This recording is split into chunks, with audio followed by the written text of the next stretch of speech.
Hello all! How's it going, everybody?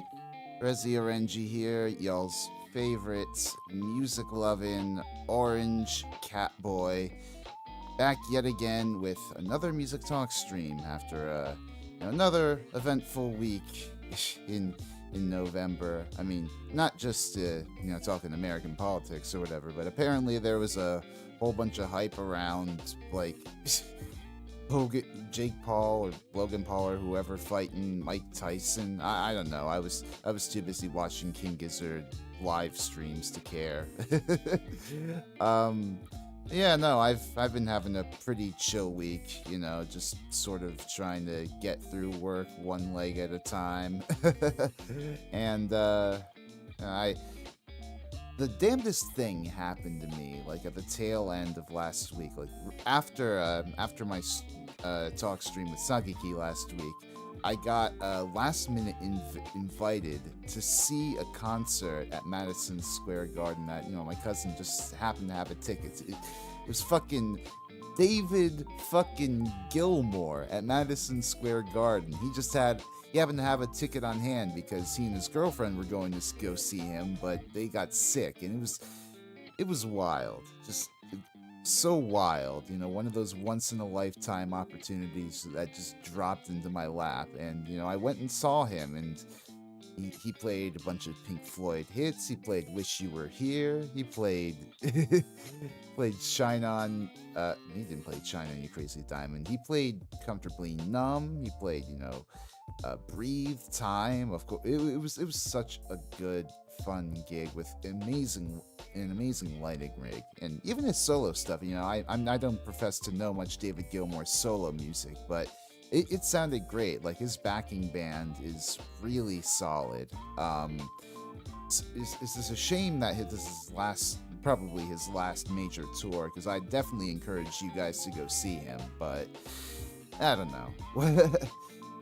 I'm just happy that even in relatively uncertain, dire times like these, art is still being made and people are still expressing themselves for I don't know, for a community of like-minded artistic people. Oh, saw Pink Floyd in '88 was stunning live. Yeah, welcome Kurt66, and welcome Ball Hazard as Zakinai. Zakinai, is that how you pronounce that?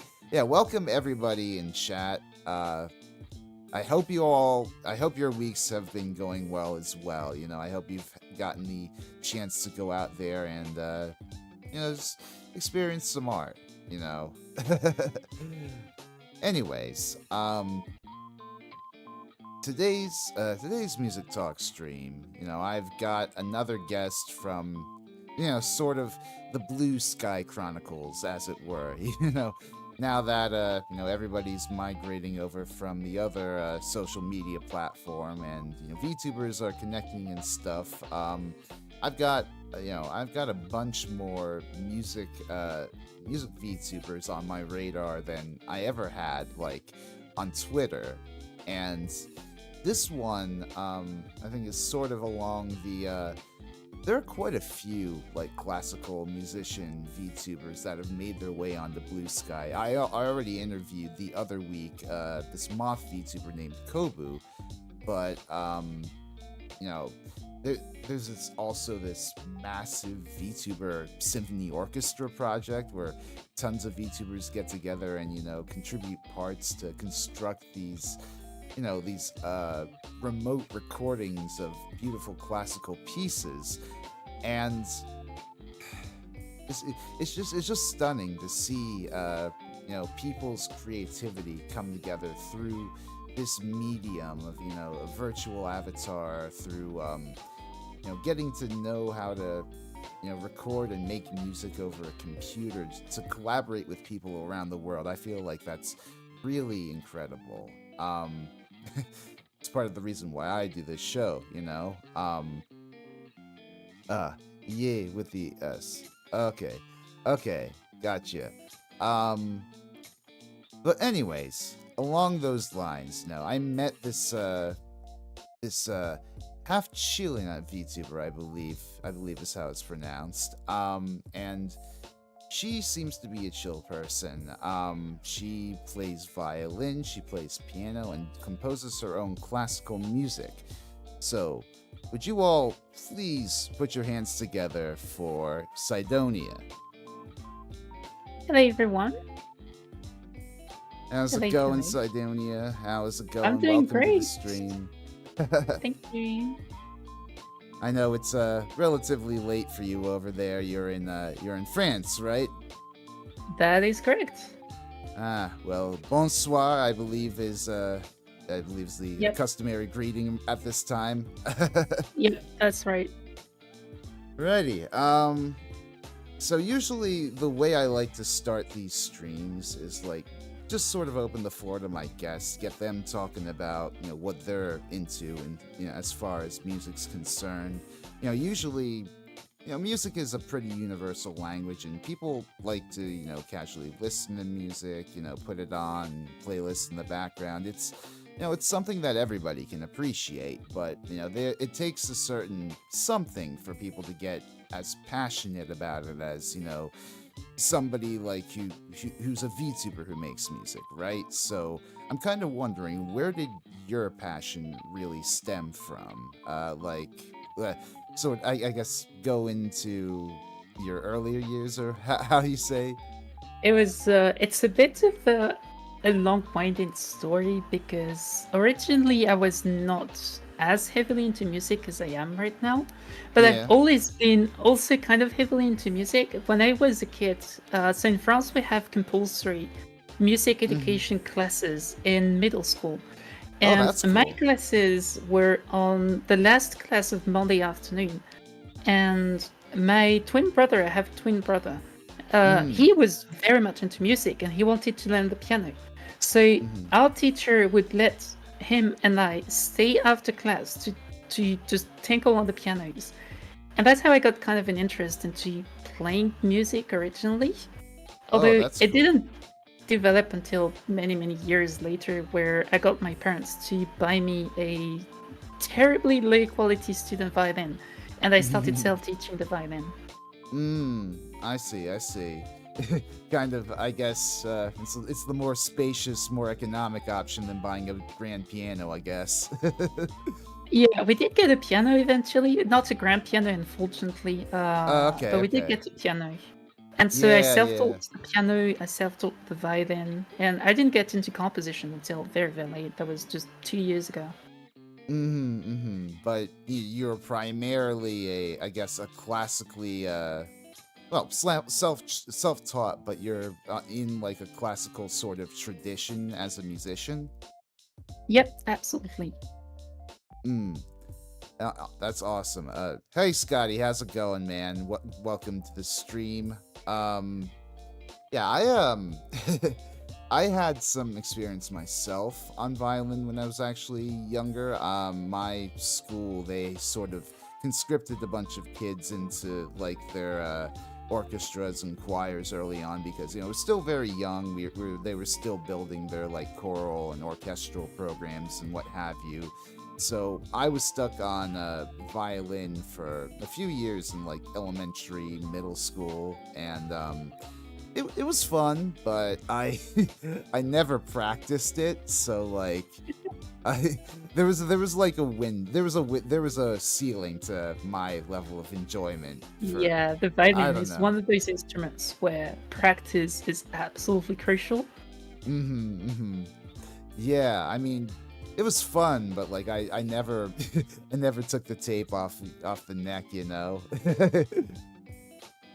I mean, if you were conscripted into it, I can imagine there was some level of obligation that made it less fun for you. Yeah, a little bit. I mean, I didn't have anything against my professors or teachers or anything. It was just like, it was something I did. But I think I don't know. It really took me until like I got into like rhythm games before like I started getting a taste of like really being passionate about music, like Rock Band, Guitar Hero. That was that was my sort of spark. Oh, I was very heavy into rhythm games. My first rhythm game was actually Donkey Konga. That was a obscure Wii game that was That's kind of similar to awesome. Taiko. And then I discovered Guitar Hero. I got into Yeah. Us and into Taiko and Mustache and all sorts of rhythm games. Although I don't play those too much anymore because I just play music or write music instead. Yeah, yeah. I mean, it's unfortunate. Like, I want to play Rock Band and Guitar Hero again, but like those instruments, those peripherals, they're so rare to come by nowadays. You know, no, because nobody wanted them back when it was like the big glut of like the Guitar Hero Rock Band rhythm game boom, and everybody was like selling off their instruments, but GameStop didn't want to take them because there was, you know, nobody wanted to buy them, and it was just like a death circle, and now nobody few people have like the proper peripherals to play those games anymore. It's tragic. Oh, I have a guitar. I have a couple actually, but one of them is Oh, non-functional. that's And I mean, the Guitar Hero guitar. I have a real guitar as well too, but oh the yeah. Guitar Hero controller was absolutely hell to come by, and it's just sitting in the corner of my room because I struggled so much to find it that I kind of lost interest in the game. Oh yeah. Makes sense. I mean, in my case, I actually have like I have a MIDI drum kit that I practice on in my room. Like I'm thankful that I live in an apartment space that is spacious enough that I can set up an electronic drum kit to practice on. But if I'm able to get like some sort of an adapter, I think I can use that for like Rock Band drums at the very least. That'd be something Oh, that that I'd would be love to cool. do. Yeah, that'd be something I'd love to do because I think there are like these fan-made projects between like Clone Hero and like yet another rhythm game. I think it's called. Like they have like I don't know. There are these like fan-made custom rhythm games with charts that like keeps the whole tradition alive, and I want to be a part of that. It's just, uh, don't And really it's have setting so up. much spare time for gaming anymore. I can relate to that. It's kind of sad because I Hmm. used to enjoy gaming, but over time I have, unfortunately and fortunately, other things to do. Yeah, yeah, for sure. I mean, uh, my problem is just that I sort of substituted it with like real life playing instruments, like, kind of like you, but like I'm a drummer by trade, and I haven't really had much excuse to like practice recently. Well, that's an interesting path. You went from the violin to the drums. Yeah, I mean, it was through those rhythm games that I was kind of like, hey, I'm good at like hand-eye coordination. I'm good at rhythm. Might as well, keep that going with learning how to drum, learning how to play percussion. That is a good point.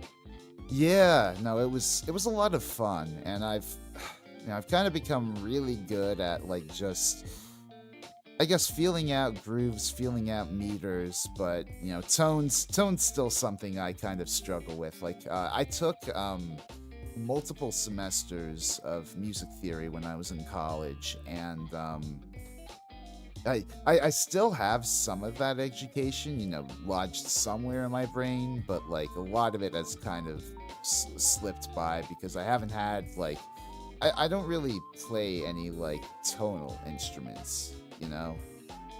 Yeah, but I mean, it's a form of knowledge that you have to maintain, right? I studied physics, a lot of physics, and I vaguely remember most of it, and I also completely forgot the rest. So you have to Oh maintain yeah. the knowledge, and if you don't come across music theory stuff often, then it's just gonna Yeah. slip by. Mm-hmm. I was at a gig recently where the projector screen on a DJ was in Clone Hero, and you played it in real time with the DJ. Interesting idea to keep using old hardware. That is really cool. Wait, I'd that's love wicked. I love like when people take those old rhythm games and blow them up on like big screens and have people performing.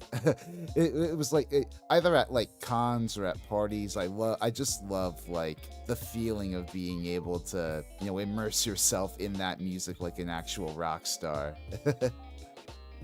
That is a really cool idea. Ah, man. Uh, let me see. Uh,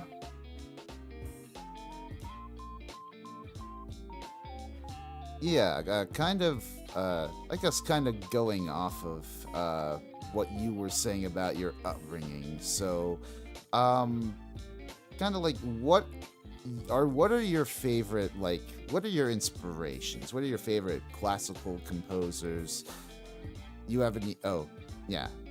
I'll save that question for later. But yeah, what are your like big classical inspirations? My favorite classical composer overall is Vivaldi, and Oh, it was nice. not the case. It used to be Bach because uh, I still absolutely love the toccatas and fugues, particularly. Mm-hmm. And then there's the Brandenburg concertos, especially number 5 and number 2, that are near Right, right. perfection. But I've recently been exploring a bit more Vivaldi, partly because he writes a lot for violin, right? And I'm a Oh, violinist. yeah. And I also recently really got into opera, and I found an opera by Vivaldi, an aria by Vivaldi called Vedrò col mio diletto, Yeah, which yeah. is perfection, pure perfection. And that's where I really fell in love with Vivaldi, and then I looked into more concertos, and Mm. that's how I really like Vivaldi. My third, if I had to pick a third, would be Tchaikovsky. Oh, But that's that's kind cool. of cheating because it's solely for the Nutcracker and the Waltz of the Flowers. So I don't know if it That's counts. fair. That's fair. Hey, Sagi, how's it going? Welcome, welcome. Good to see you. Um, yeah, that's cool. I certainly have an ear for Baroque music too. I mean, it's certainly the most, almost well-oiled machine, like, of all the classical genres. They've really had their music theory locked down. Well, I mean, that music was pretty much served as the basis for music theory as we know it today. Hmm. So it's it's just crazy. I've been reading a bunch recently about like the sort of classical influence on heavy metal, and it's really cool to see like how all that sort of Baroque inspiration filtered into the playing of like early composers like early metal composers like Richie Blackmore, uh what was it? What's his face? Randy Rhoads, Yngwie Malmsteen. A whole bunch of metal guitarists took heavy inspiration from classical music like that in their playing, and it's super transcendent in a way. It's more than just metal. I would like to read that paper if you have a link, because that's something I would be interested in. I did not know about that. Oh, But there's it's not a paper. It's like a whole book. It's oh, yeah. Let me what is it? I would love to read that. Robert But there's more than Walser. just metal. There's jazz is famous for being an extension of classical music with well, it's mostly extended chords, which is why the Right. meme that jazz is dissonant and people can play whatever is because they use so many extended chords. I'm not a big fan of jazz, so I can't really talk much about it because I'm not knowledgeable. Yeah. But there's also um, most importantly, I think the biggest successor in a way to classical music, and a lot of recent early 20th century classical musicians were film composers.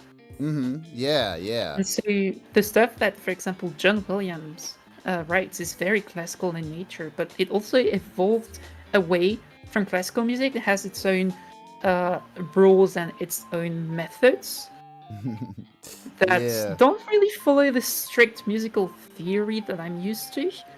Yeah. But it's one branch of classical music, and then the other branch is Japanese video game music, which is, Oh yeah. if I had to choose, that would be my favorite sort of modern music. Mm-hmm. So It's kind of classical music is still like very much present, like yeah. everywhere. It's just it's evolved into new Mm-hmm. forms. Yeah. It's kind of funny you mentioned John Williams. I love his film scores and all of that. I was raised on Star Wars, but at the same time, I can't deny he kind of cribbed a few things from Stravinsky in Star Wars. and the planets as well, holes. Oh yeah, no, that too. I went to a concert of the planets recently, Oh, that's cool. and the brass in Mars it was even worse because I was seated on the left, so near all the low brass, and the Mm-hmm. brass is so overpowering when you're in an actual concert hall Mm-hmm. for these chords in the beginning of Mars. It's Yeah. awesome. Oh, I bet. That sounds cool. Uh, Anything Yngwie stole from the classical canon's my type of classical jam. Pompous minor key stuff. He nicked all his best. I mean, hey, whomst among us nowadays has not nicked something of the classical canon? That stuff's all public domain, anyways. Yeah, that's a personal pet peeve is remixes of classical music. Yeah. I mean, interpolations can be fun when done, tastefully. I don't know if I don't know if I'm the sort to, do that all the time, but let's see. Uh do you have any like personal favorite composers or performers whose interpretations of pieces you gravitate toward? Like that's something I've always been like I mean, I love classical music, but like I don't re- I don't really feel like prepared to like dive through however many like composers or interpretations of a piece if I'm looking for something. Yeah, there's I don't really have any favorite orchestras. The only exception I would say to the rule is Hilary Hahn, Oh yeah. who's a world-class absolute genius violinist, and she's perfect.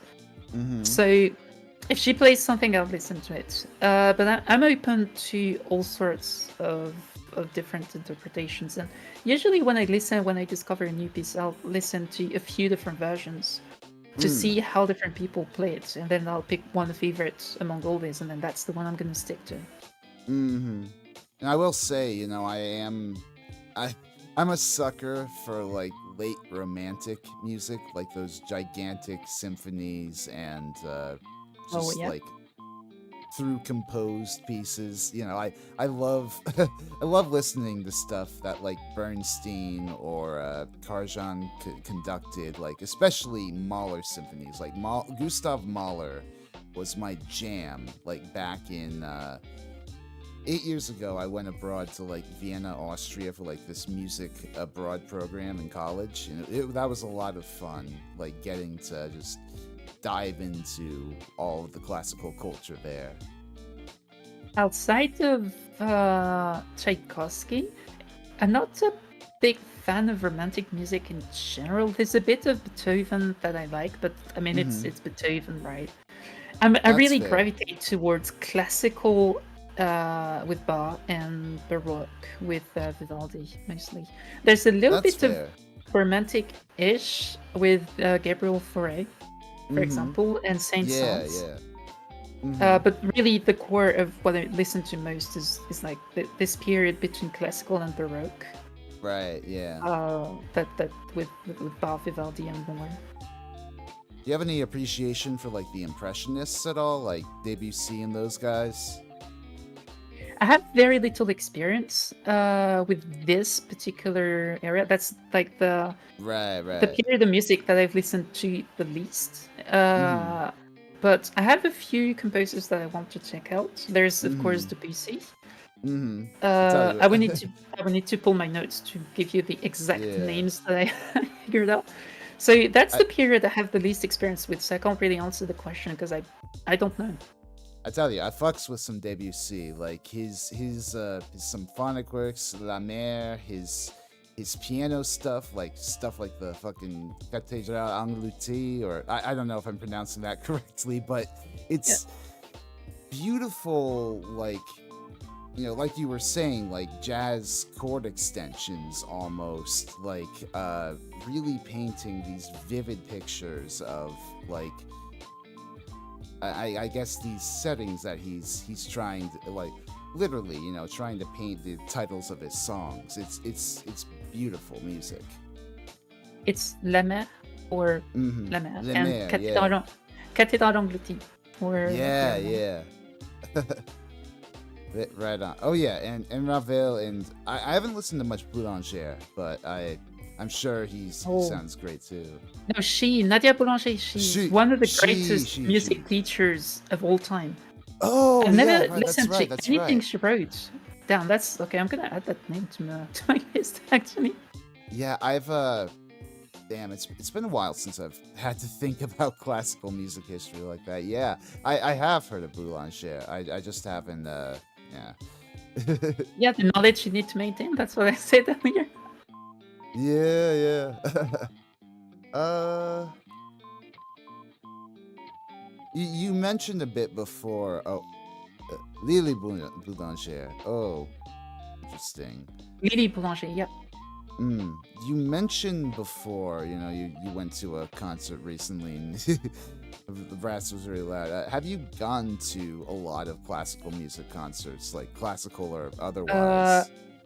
I've been to, I believe, 6. The very first one that I went to was I was invited by a friend who also used to play the violin, and her school was giving a concert for free, which was a Mm. chamber music concert. And I went Mm-hmm. there. It was my first experience going to a classical music concert in person, and it completely blew my mind because of Oh, the way nice. it sounds so different from when you listen to music through headphones, through speakers, wherever. It doesn't do anything. But when you're there and when you're in the room and you have all that music that makes you vibrate with the instruments, and it's so powerful. And I really got addicted to that at that point. And I started Mm-hmm. trying to go to more concerts. Mm-hmm. And I went to my first opera afterwards, which is called Alcina, Mm. by Handel, I believe. Sure, And sure. I've heard of that. it completely changed the way I viewed music, and I got really addicted to opera at that point. So after Mm. that, I went to more opera if I could. I went to see what's it called, the Duo des Fleurs. Uh, hmm. I don't know. Lakme. So I went to see Lakme, and then I went to see ballet. So I went to see the Nutcracker. That was last Mm-hmm. year, and really that was the same kind of transformation where watching the dances and on top of all the music that really penetrates you and makes you feel the music, you have all these dancers, and it's such an Mm-hmm. experience. Oh So yeah. I haven't been to many concerts, but I definitely want to go to more concerts as much as I can. Yeah, yeah. Operas, ballets, that sort of multimedia, sort of multi-performance art is fantastic. I love that. Wish I had any knowledge about music to understand the conversation. Hey, I totally recommend, writing stuff down if you're interested in looking it up later. I love with these streams, whenever my guests tend to mention something, I like either bringing it up in another tab to look at later, or writing it down on a notepad, or actually a receipt, like whatever sort of shopping receipt I have on my desks. And if you have any question, you have a music theory nerd here. Oh So yeah, that's true. How in depth on theory are you? Like, I mean, I guess you compose regularly, so you're pretty well trained in it. um I'm still learning, but I'm pretty in depth. And I've looked into more than just classical old music theory. I've looked into neo-Riemannian hypothesis as well. I've looked Mm-hmm. into another system I forgot the name of that looks at chords through their relationships to one another, and in a different way from the neo-Riemannian analysis, where in the neo-Riemannian analysis you look at chords in terms of voice leading, right? So you go from one chord to the next by moving the fifth up a step. And in the other system, you have a different way to measure the proximity of chords. And what's interesting is that it actually gives you 3 different loops of chords that are all intertwined with one another, and it's really interesting. Huh. But yeah, I'm very, very in depth with music theory. It's something that I really enjoy. I find it fun, and it's Yeah. so cool to just understand things, whether it be some music that I'm analyzing. Like I did an analysis of Caelestinum Finale Termini from Yupeng Chen. I studied the Waltz of the Flowers, which was a big revelation for me. And also just looking back at what I wrote and figuring out, like, why does this work or why does this not work? And this is all music theory, and it's just a matter of understanding through the lens of the theory, and that helps me just be a better composer, and it's fun. Oh yeah. I mean, right on for you. All the more power to you if you can get a solid grasp on, the everything of theory, of voice leading, and all that. I'm like I said, I'm primarily a rhythmic-minded guy. Whenever I look at like all of these crazy voice leadings leading into like complicated chords and extensions, I just kind of short circuit. I mean, voice Like, leading is voice leading, I would say, is the easiest part of oh music yeah. theory, and at the same time, it's also really crucial because it leads to everything else, right? And then the other Mm-hmm. side of voice leading is counterpoint, which is a Yeah. beast and a half, but it's really interesting. Yeah, no, I always kind of struggled with that in theory class and trying to, get everything, sounding creative while not, accidentally breaking the entire system. Well, I mean, Breaking the system is great, is if you did it on yeah, purpose. that's the thing, right? Like, when you're studying theory, you have to sort of do it to the letter, at least for a grade. I felt like I Mhm. wasn't really being allowed to really run free, right? But that's because in these instances, they're really not testing for creativity, they're testing for your mastery of the basic rules. And if you Oh master yeah, the basic rules, then you can break them and then you can go beyond and start doing really creative stuff. yeah. I mean, that is true. I don't know. It's so much to keep in mind. I've it's why I've far been better, I guess, as a rhythmic guy than more like. I mean, I have actually. I've composed a few things in the past. Like I was when I was in Vienna, I was a part of this composition seminar, and I did. I think it was like this string quartet thing for like. It was written for like string quartet and beatboxer, and I was the Okay. composer and beatboxer for the premiere of like two of its movements, I think. Damn. Well, That's it actually was it was really it, it cool. was it wasn't like it wasn't anything big. It was just like me getting together like people who are in the abroad music program, and having them do a little thing. It was a mini recital thing for our class, but it was still a lot of fun. I had a lot of fun doing. Uh, I mean, I don't know if it's hard to say like if I would do it again, because it did take a lot of pulling teeth to sort of lead all the voices together. I think my more natural inclination is just to write like chord structures for songs. That also works, although chord structures also are one-sided voice leading. So, gotcha. Yeah, but at least those voices are a bit more figured out at that. I don't know. And the thing that people don't realize is that usually when you talk to people who study music, there's going to be almost two sides. There's going to be the functional harmony on one side, where people think in chords, where you have the tonics, the dominants, the predominants, passing Mhm. chords, decorating chords, etc. And then you have Yeah, counterpoint, which is voice leading with all the rules about the dissonances and everything. But in yeah. reality, these are all the same.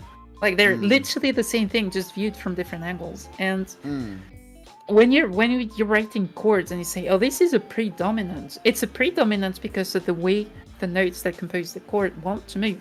So mm, they're just the same thing. And when you're yeah, doing voice leading, you're also doing chords. When you're doing chords, you're doing voice leading. So it's yeah. useful to know both, but Mhm. it's not crippling to know only one because you can use one to do the other. Yeah, that's true, I guess. In my experience writing music, I've only ever successfully written like a few songs and like a few classical pieces, like that stuff that I was mentioning earlier. I don't know. I Mhm. feel like I'm good at coming up with ideas, like, bits and pieces here or there, but full composition I find is very. It eludes me sometimes. Well, I'm going to reassure you because this is the number one problem that most composers have. Ideas are fairly easy to have. It's how you develop them that's difficult. And it's also, ironically, it's the most important part. Because Mm, ideas by themselves, there's no inherently bad idea. It's all about how you use it. And everyone mm, knows like Beethoven's Symphony Number 5, right? mm-hmm, So, or the Prelude in C major from mm-hmm, the Well-Tempered Clavier. mm-hmm, It's all about it's all about the development of the idea, and that's why it's the hardest part of music, because you can take an idea that you think is good and then ruin mm-hmm, it through development. But at the same time, you can take an idea that's really simple and you can make incredible things with it.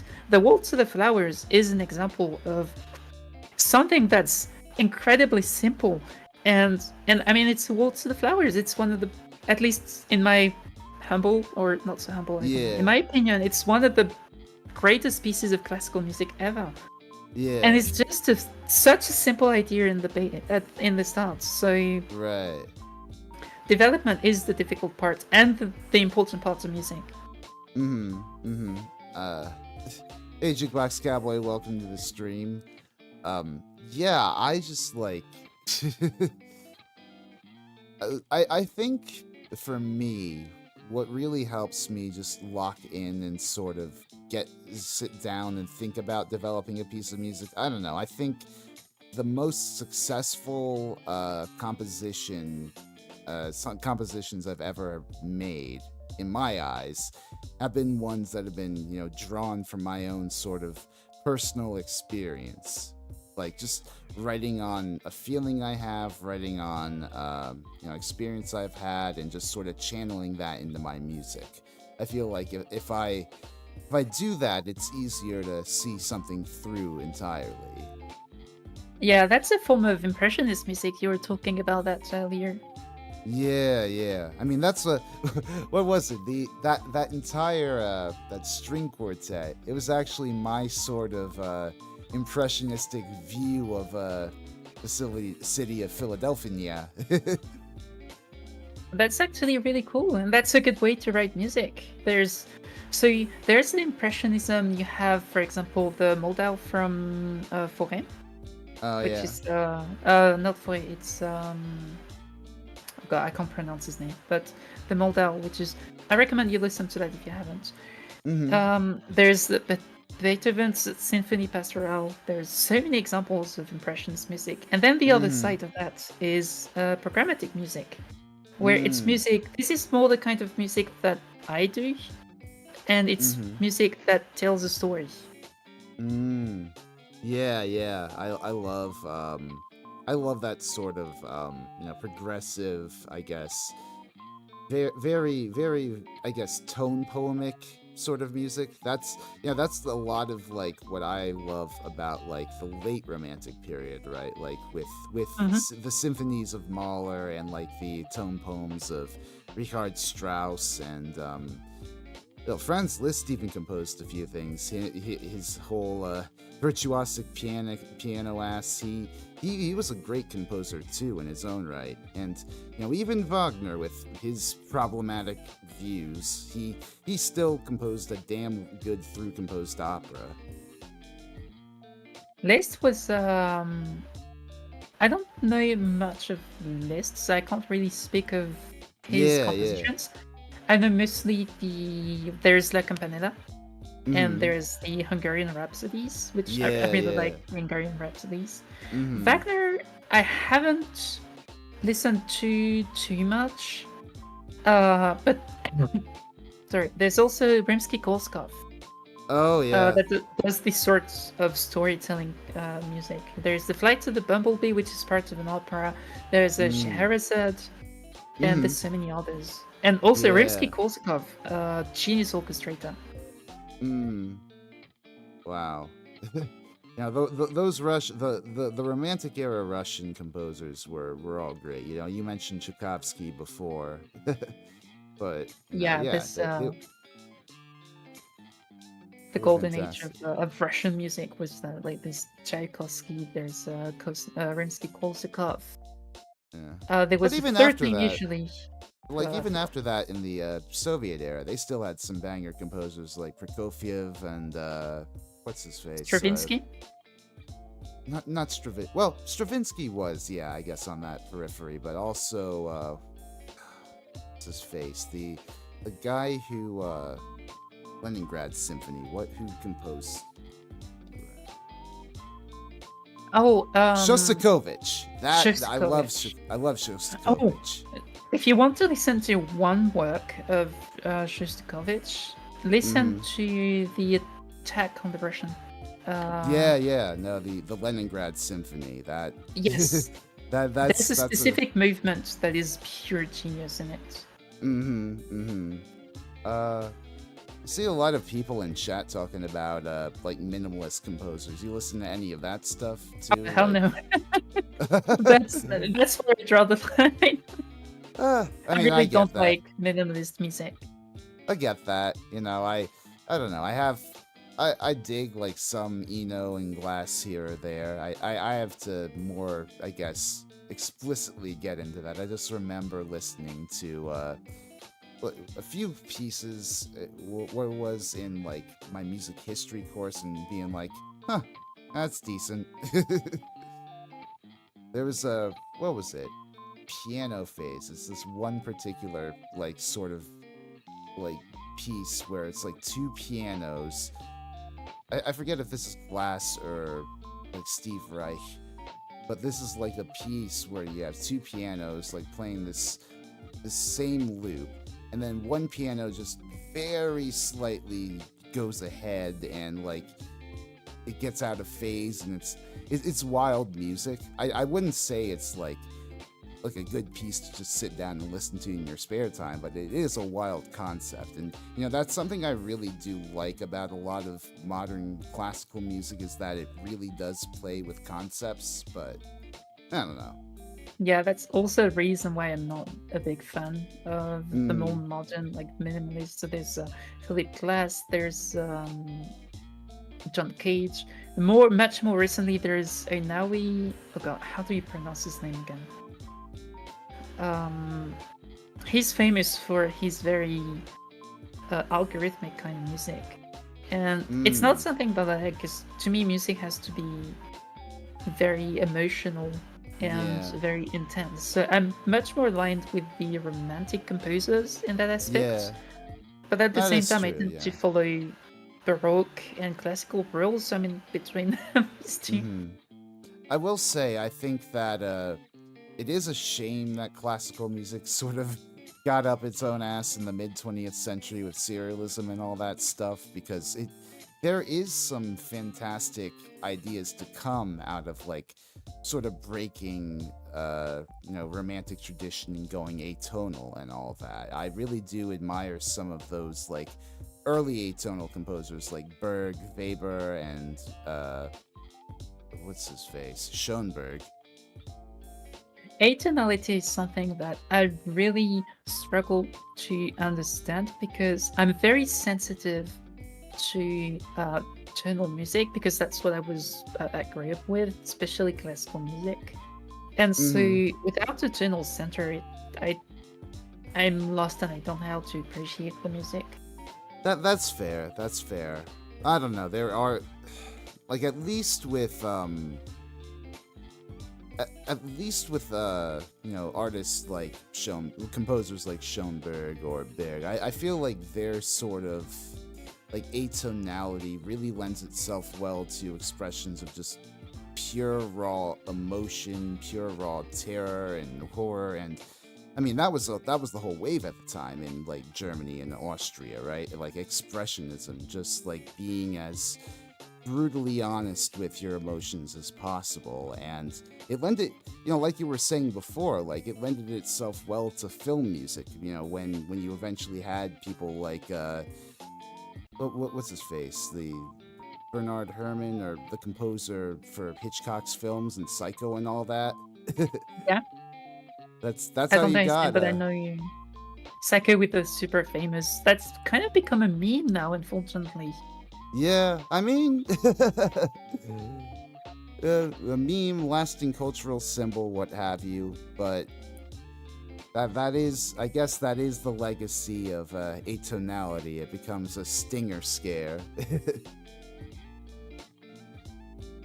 I suppose. I mean, it's a form of exploration of music.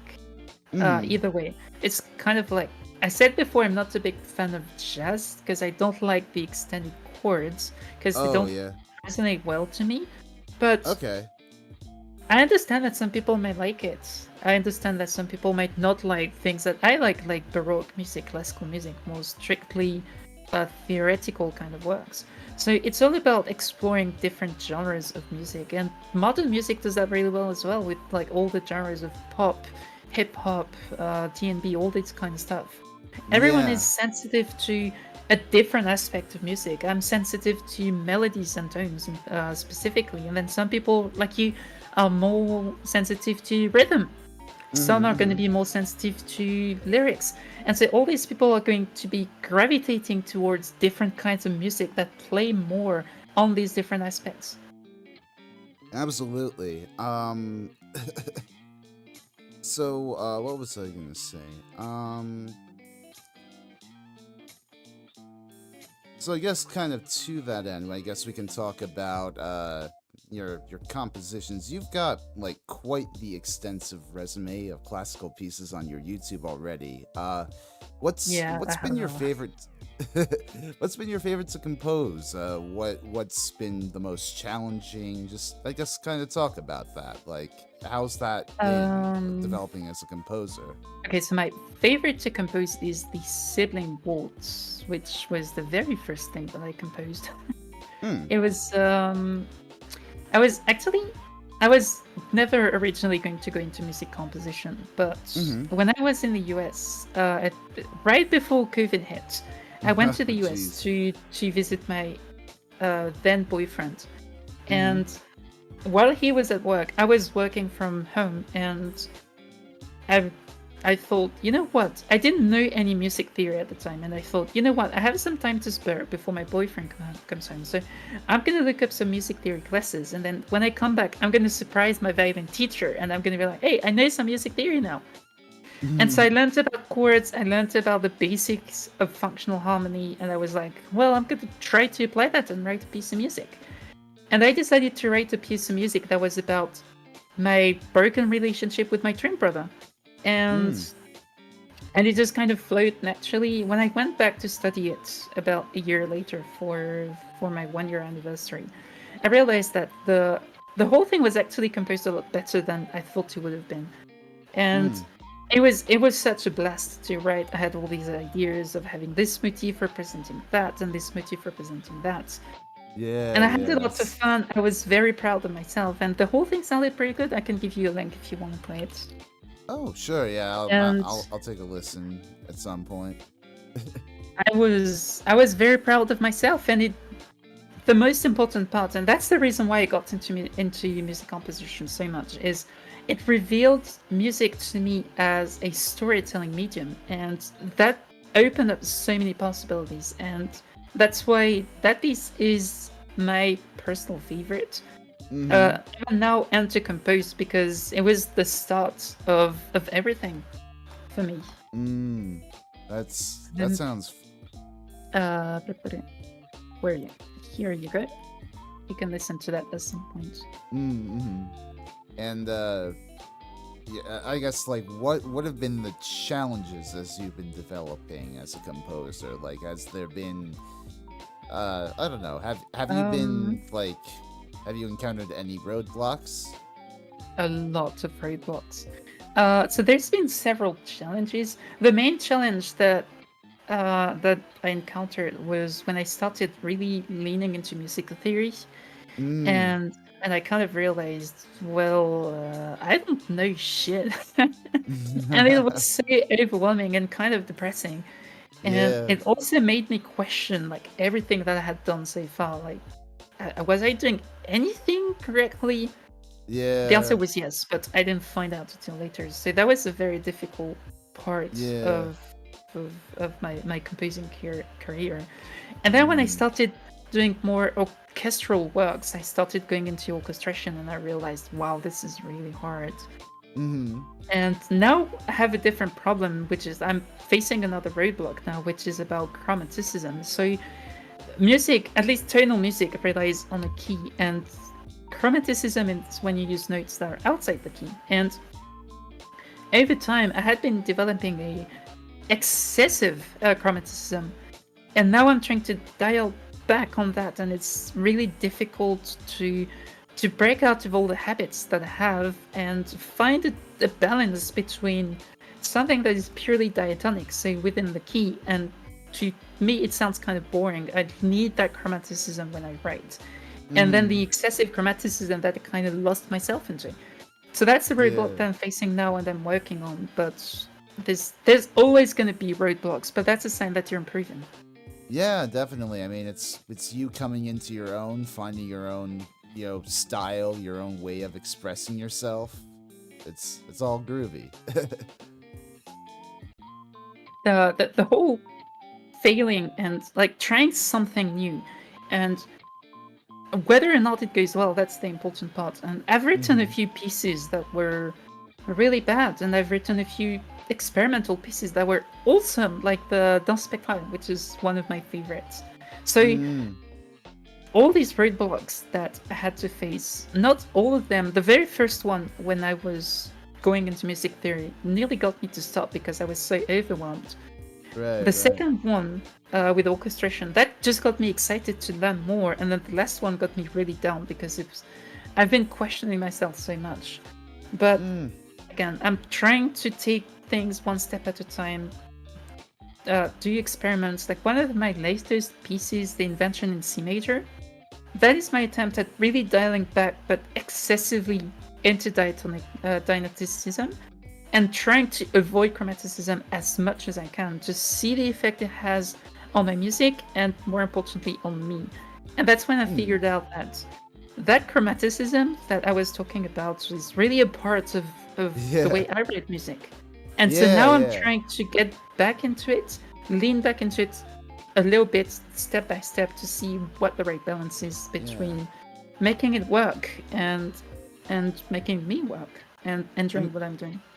I mean, I feel like heavily diatonic music is like just like operating within one mode, no? I mean, not to dive too heavily into Yeah. modes, like I know what I'm talking about, but like like if you compose just to the scale, that leaves aside so many interesting turns of melody that you could, incorporate into your piece. But it's not a bad thing either. I'm gonna talk Yeah. about that in depth in a video that I'm making. But there's a Oh, particular neat. song that I discovered recently that Mm-hmm. really participated in making me realize that maybe I was going too far with the chromaticism, and that Oh, added yeah. this Poison from Has Been Hotel. Oh, It is nice. absolutely pure genius, and it doesn't use a single accidental, so it's purely diatonic. Mm. Oh, yeah. The way it's built and the way all the different motifs and the different parts and the instrumentation work together tells an incredible story. So you can do something crazy with just purely diatonic music, Mm-hmm. and you Oh, can yeah, do crazy absolutely. things with purely chromatic music. But for me, Yeah. there's a balance that I need to find, and I'm trying to find in the middle. Mm-hmm. Yeah, yeah. I mean, it's always good to have a little bit of bounce. By the way, welcome RC, welcome Mina Moon, welcome Ginger Jelly, welcome to the stream. What was I gonna ask? What else? Oh yeah, so like, I guess like walk me through your workflow. Where do you usually find inspiration for your pieces? Lately, it's been almost exclusively commissions that I've been taking. Oh, So okay. someone comes to me with a request of a music they want. Can I give you an example? I'll Oh give you yeah, an sure. example of, well, with the Dans Spectrum, for example. So there was a friend of mine that came to me saying, "Hey, can you write something for me?" Oh And yeah. so she explains that. So she has this character who's a goth fox girl, and she wants the music to be kind of playing on the creepy side, to play on that goth side, but at the same time not be too creepy, be Mm-hmm. inviting. And then from that, I'll be considering, all right, so how do I represent those in music? What does goth fox girl mean in musical terms? And this is a big preparation phase that I do that usually lasts 2 to 3 weeks. mm. And so I'll be planning my piece. So in the case of Dance Spectral, specifically, I thought, all right, so I'm gonna play on the creepiness a little bit, and to do that, I'm gonna do dissonances and chromaticism. Mm-hmm. Dissonances, as in things that technically don't sound quote unquote good together, Mm-hmm. but I don't want it to be overpowering, so I'm not going to do it too much in the chords and the harmony, and instead I'm going to make the movement within the melody and with the harmony be Mm. um, use that chromaticism. So I decided to base the whole piece on the minor second interval, which is the second most dissonance interval you can find in music. Oh yeah. And then I started building up on that, and I was like, all right, I'm gonna make a waltz, and the first part is gonna be more on the creepy side. The second part is gonna reuse the same harmony as the first part, but the melody is gonna be more gentle and more diatonic.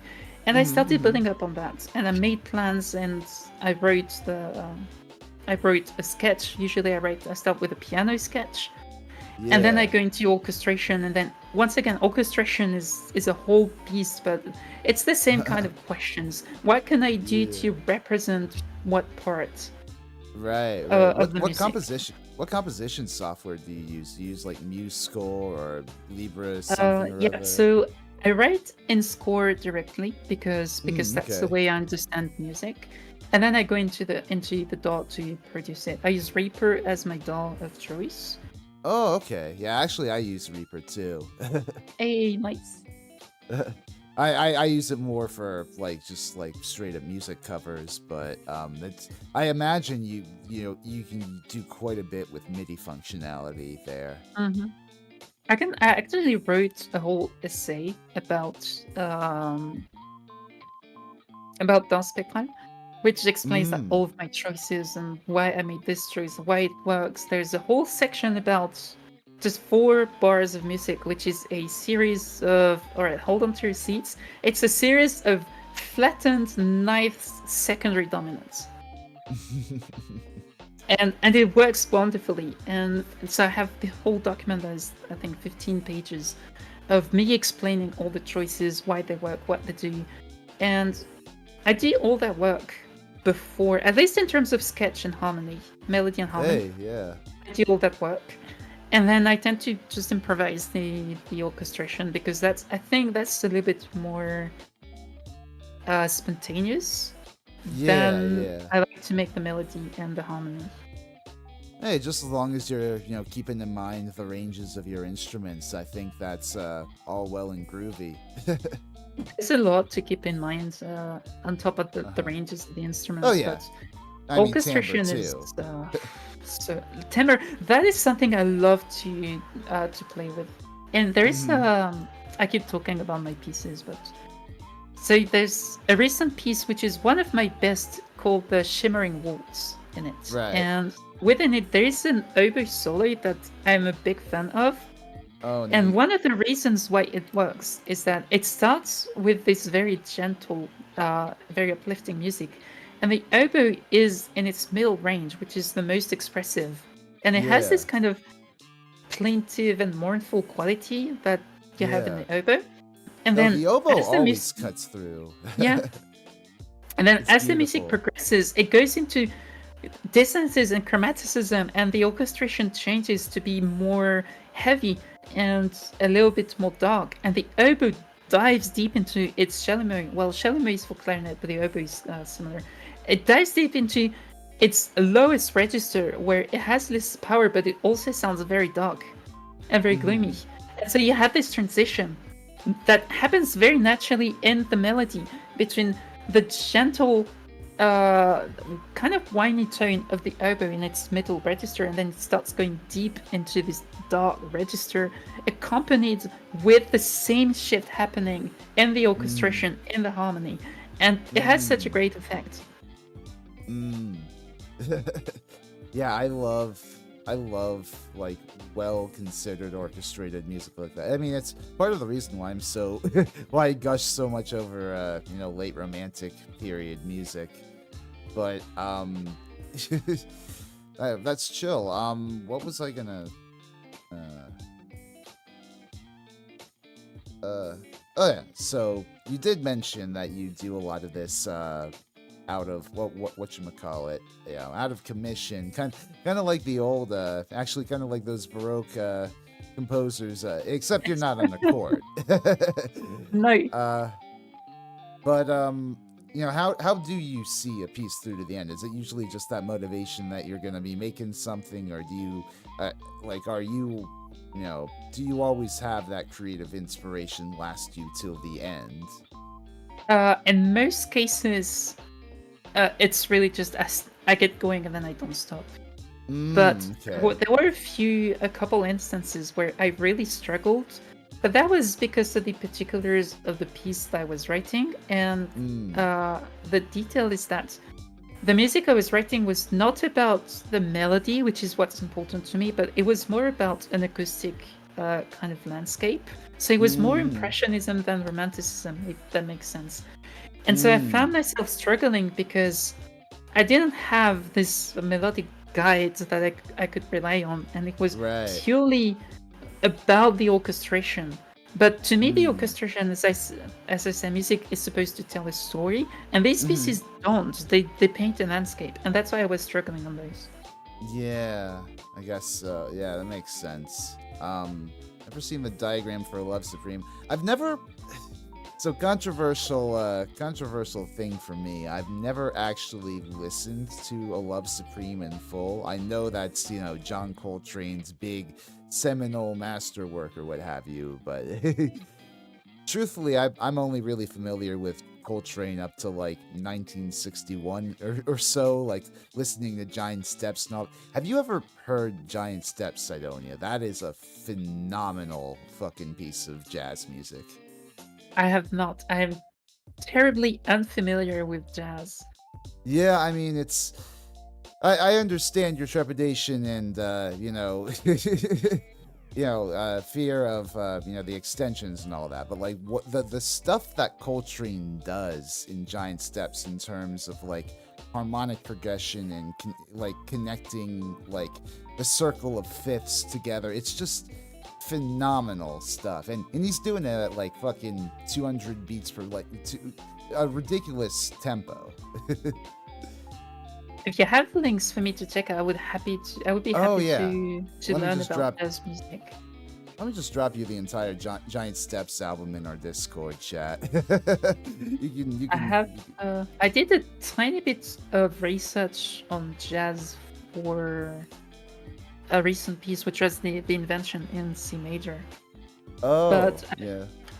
not because I wanted to use jazz like harmony, but it was more about the orchestration. Because I was picturing for that piece kind of a jazz orchestra playing something that is not jazz. And so I needed to have this experience with how the jazz orchestra typically handles instruments. And then I ignored everything and I did something else. Oh, yeah. It's cool, like when you have like orchestrated jazz. Like I used to play in a big band in college, and that's basically just like one of those bigger jazz ensembles where you actually have a composer there at the front, kind of like an orchestra, and whatchamacallit. I played drums. That was a unique experience, because like they have like drum charts. They write it out like sheet music, but it's not like it's not really like a solid thing. It's like more like an implication of a rhythm you follow and like markers of where you should accent your beats. But otherwise, it's like like the sheet music is a suggestion. So it's kind of like figured bass then. Yeah, a little bit. I mean, yeah. I guess you could say it like that. I mean, I'm not that knowledgeable in figured bass, but it is like jazz in at least with the rhythm section. There's a lot more there's a lot more free there's a lot more freedom to play there. I probably for like the brass, it's very controlled. One thing that really amazes me about jazz is the improvisation. I'm completely incapable of improvising. When Oh I come yeah. up with rhythms or melodies, it's so analytical, and I'm always like, all right, what does it Yeah. mean if I move a fourth, a fifth? It's all analytical based on this prep work that I mentioned earlier. So Yeah. improvising is so alien to me. I don't understand how people do it. I tried to learn, but it was quite the endeavor, and it did not lead anywhere. But it's so incredible to me, this Yeah. improvising that they do. I'll say, I'll say this much: you got to get really good at scales, at least if you're improvising on a tonal instrument, because like, he's just handling the sort of mile a minute, I guess, thought that goes into like improvising a melody. I don't know if I could ever do that personally. I'm far more, like I said, I'm more of a rhythm guy, more of a drummer. But for me, I guess rhythm improv really is all about like just listening to each other and not letting your ego get too ahead of everybody else's. Like obviously if you're taking a solo, you can sort of blow to your heart's content, but like it's all about sort of creating a like a solid sort of ensemble sound. Like if you're backing somebody up, like you've got to you got to follow them, you got to match their energy, but also sort of push too. It's a sort of conversation in a sense between the musicians, at least that. I don't know, does that make sense? Makes sense. I understand that. But it's you're talking about rhythmic improvisation in No, particular. not What is rhythmic. Not rhythmic. I mean, not not rhythmic just in particular. I meant to say just like, I don't know. just improvisation?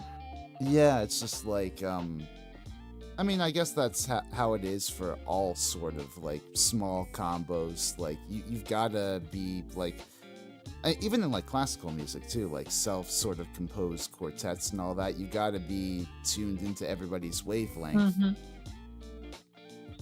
But I really cannot do improvising, and I understand that it's a skill that can be trained and Uh huh. practiced, but Yeah. it's also not something that I'm personally too much into. I much prefer Yeah. playing like again into that Hmm. classical baroque. But baroque Yeah. music had its fair share of improvisation in the form Right. of Yeah. ornaments Yeah. Ornaments and. Or aren't there also like cadenzas in Baroque, or is that like and cadences classical? as well. Yeah. There Did you are know? I that. have a fun fact. Sorry, I have a fun fact about the cadenza, about Sure, improvisation. sure. The harp interlude in Waltz of Flowers was improvised by the harpist on the day of the premiere because Hmm. Tchaikovsky was not confident in his harp writing for a soloist, and he told the soloist to just play to her heart's content. And then Huh. someone else transcribed it, and that became the score for the harp part. Wow. That's interesting. How does that work? Like live sort of transcribing an improvised, especially back then. Like you have to be sort of like stenographer levels of like tuned in to that performance. Yeah, you have to remember every note. Man. I could never. Too stupid to understand what she means half the time, but hearing her talk about music is always amazing. Thank you. I'm glad you're enjoying Sidonia. It's started a video game battle theme and I start with drums, bass, and lead.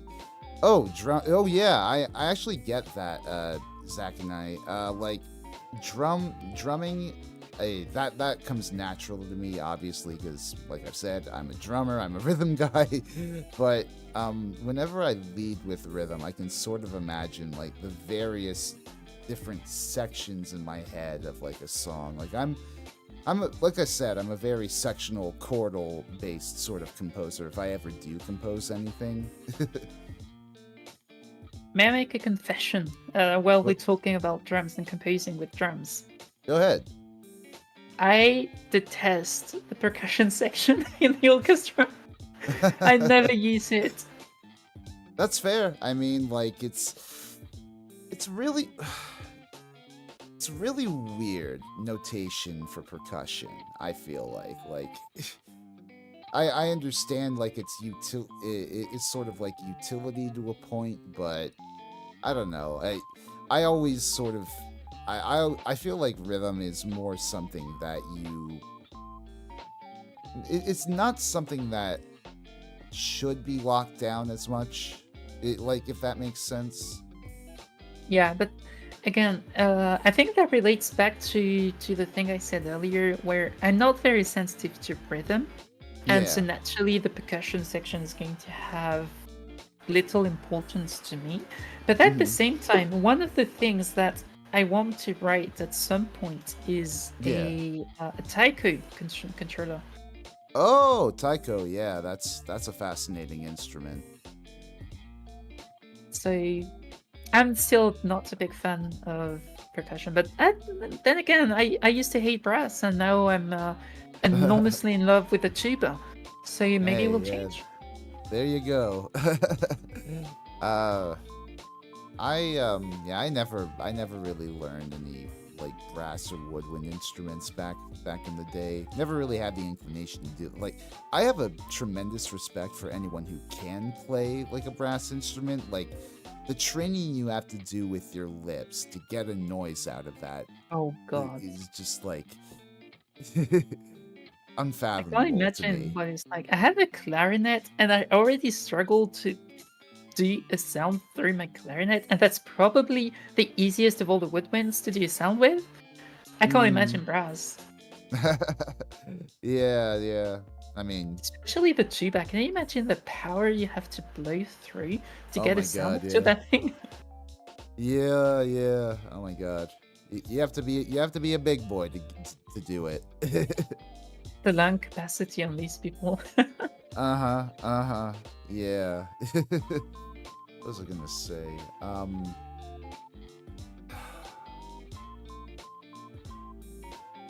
I had a thought, but I lost it. Maybe it'll come back later. Let me see. Spit Uh, and not just no fun. Brass has a really interesting history because uh, it used not to have vowels. That's a fairly recent invention.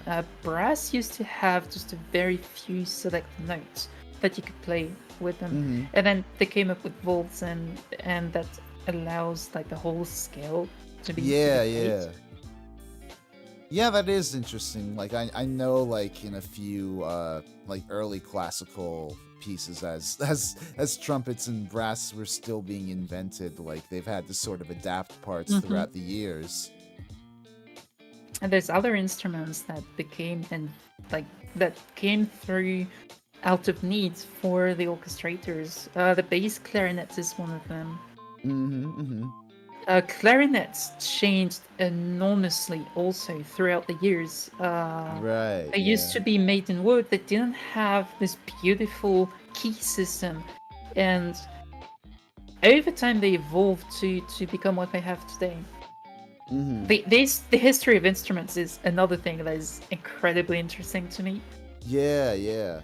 No, I love that. Like, have you ever if you ever get the chance, like go to Vienna, they have like an entire like wing of their I think National Archives just dedicated to old instruments. It's beautiful. I would love to do that. I want to go to Vienna one day because it's like the world center of classical music. Yep, it is. I love that place so much. I really want to go back. What was I gonna say though? Oh yeah, I guess we can kind of pivot now and talk a bit more. I guess about. I guess more generally about your career as a VTuber. What inspired you to be a VTuber? Music, actually, because when I started, my goal was to play the violin on stream and Oh yeah. to show people how the instrument works, to get people interested in classical music and maybe the instrument, and maybe Hmm. inspire people to get into something. I still want to inspire people to get into Right. music in general, whether it be like singing, playing, writing, or just listening. But my Hmm. first goal was to just show the violin because I have a lot of passion for the violin, despite it being such an incredibly difficult instrument. Hmm. And I wanted to share that. I just wanted to talk about the violin with people. And that was my first goal. And then I Right on. branched out into other games. And nowadays, I mostly play games because I'm working on a fairly important project when it comes to composition that I don't want to show you publicly. Right. Right. And so I'm just playing games on stream, and it's fun. So why not? I did a That's lot of nice. composition streams where I was analyzing music, where I was writing music. But Mm. at the core, like the beginning of my VTubing career, that was actually back when I was at my boyfriend's, when I was starting to work towards my debut as a VTuber. Right. It was really just to play the violin and share my passion for the violin with people. Hmm. And the avatar is just sort of like a thing to help with the confidence and all that. Yeah, I mean, I get to be an anime girl with a tail. What would I say no? Hey, there you go. um, what do you hope to do as a musician in the community? Do you have any dream goals or collabs? Hololive would be my dream collab. I want to write something for Hololive. Oh, I've that'd be already written incredible. a fan piece for Gura, which is one of my best, I think. Right, right. Uh, but so that would be my dream collab. And as a musician outside of VTubing, my ultimate goal would be, well, to be a professional composer, but to have my Mm-hmm. music played by a real orchestra. That'd be super cool. Yeah. Are you a member of the VTuber Symphony Orchestra at all? I No, remember. I missed the first auditions, Oh, okay. and they were holding auditions recently. I believe they closed not too long ago, but Yeah, I yeah. opted not to apply because I've been going through a bit of a difficult time with my violin playing, where Oh, okay. I very much lost confidence and I'm not where I want to be. And so I Mm. chose not to play because I don't think I'm good enough yet and I want to keep practicing and get better and then I can play when I'm confident enough. That sounds fair. You know, I know that they do like, they want to eventually get to a point, right, where they perform like music from their, own members. So maybe that would be a fun opportunity for you to do to, have somebody perform your own music. Yeah, if they open auditions for composers or orchestrators, Yeah, I yeah. will definitely apply. I do have the confidence for that. But Mhm. in my playing, I kind of lost confidence, and I'm working on Right. rebuilding the confidence and also Mhm. skills. Yeah. Are there I don't know. Do you have any other like classically trained friends that you could, do small scale collabs with? I'm sure, like, there wouldn't be as much Unfortunately, pressure no. there. And Oh, I would okay. love to, but I don't. One of the Hmm. things that I would really like is having people to play music with, especially in person. But Mm. it's kind of difficult to find Yeah. someone. And Yeah, also, especially as a um, VTuber. it's difficult to find someone who's going to be able to handle my constant yapping about obscure music theory things.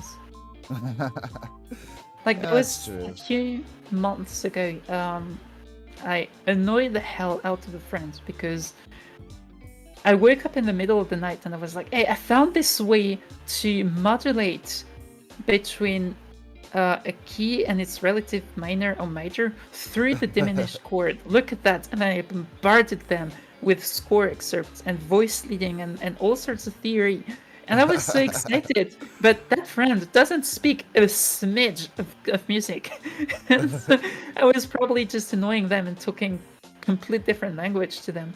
They probably just So sent back that. They probably just sent back that gif from The Simpsons of Homer shouting out the window, "Nerd!" yeah. Oh my god. Well, she definitely succeeded. She's the reason for half the time I practiced violin before it got sick of string brokentosis. Oh, that's cool. You've already made a small impact in that way. I know. When Lilium, Ginger? When Lilium? Man.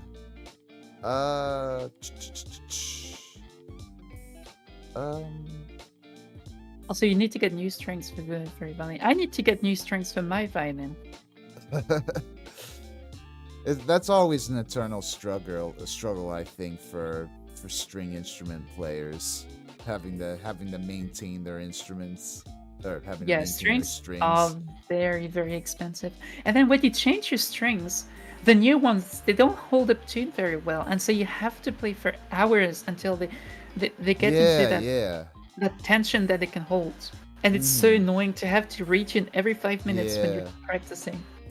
Yeah, no, I'm definitely familiar with that from. I'm in a band with a few different guitarists, and they're always complaining about having to restring.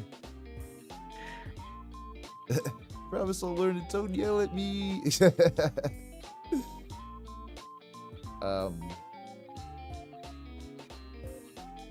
I guess speaking of bands, we can pivot away a bit from classical music. You also mentioned that you like a bit of metal.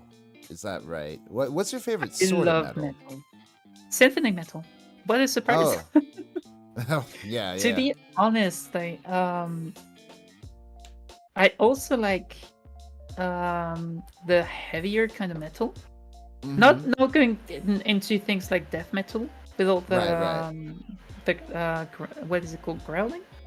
Yeah. Screamo is the word I was looking for. But I like the heavier kind of metal as well. But my absolute favorite is symphony metal, with things like Imperial Circus, Decadence. There's Nightwish, of course. Oh yeah, Nightwish is a big one. And then there's another unique genre that I love is pirate metal. Oh yeah, pirate metal's fun. I remember getting super zooted off catnip in college and listening to Ailstorm's first ever. What was it, Ailstorm, or was it? I think it might have been. What was the guy? Running Wild. Oh, I haven't heard that one. I'll need to check that out. Yeah, I think it was Running Wild. They did like a pirate metal album that was like the first ever, and I remember looking that up, like as a random factoid on Wikipedia, and I was just like, I'll get a bit zooted and listen to this, and it was fucking awesome. I'm gonna have to check that out. My favorite is, of course, Ailstorm. Oh yeah. But there's also Danish privateers that do incredible songs, but not strictly metal. They have a lot of ballads. But they do incredible pirate stuff if you want to check them out. Is it in the vein of those sea shanties that were going viral a few years ago? They're kind of similar, but they're also kind of their own genres. I'll link you a few incredible songs of theirs later. The sea shanties, I love the sea shanties. I don't know why. There's something about the sea shanties that resonates with me. But again, it's because they tell story, and that's what I'm sensitive to when it comes to music. That's true, I guess. I guess there was something to, because that popped off during the early stages of COVID, right? Like where people were trying to connect with each other and, I guess regale each other again at a time where, you really couldn't do that in person. Yeah, I remember the sea shanty. That was very short. Like, Wellerman made it became like the #1 played song in the world for like 2 days, and then everything stopped. What was I gonna say?